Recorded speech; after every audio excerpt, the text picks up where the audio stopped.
આ જો આપણે મેથી દાણાનું શાક બનાવ્યું છે ને, તો આપણે સવારે પલાળી હતી મેથી, પછી એને કુકરમાં બાફી અને આપણે કાઢી નાખશું.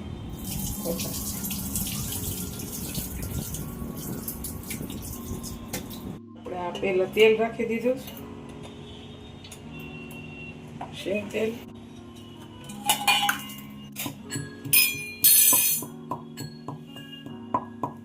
હવે આપણે એમાં તેલ ગરમ થઈ જાય એટલે લસણ નાખશું.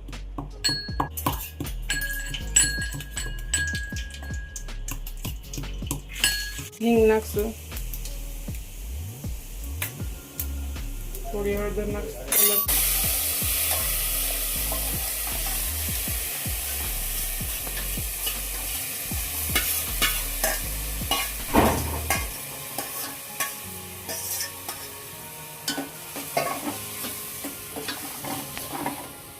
પછી આનું તેલમાં થોડુંક સાકર, સ્વાદ અનુસાર મીઠું નાખશું.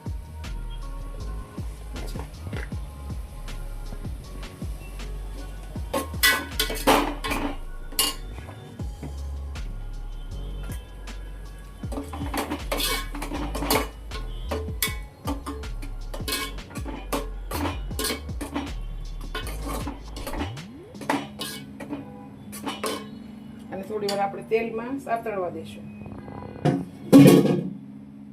અને આ છું બાજરીના રોટલા બનાવું છું આવી રીતે. તો બધા આવો, મસ્ત શાક, મજા પડી જાય, જમાવટ પડી જાય.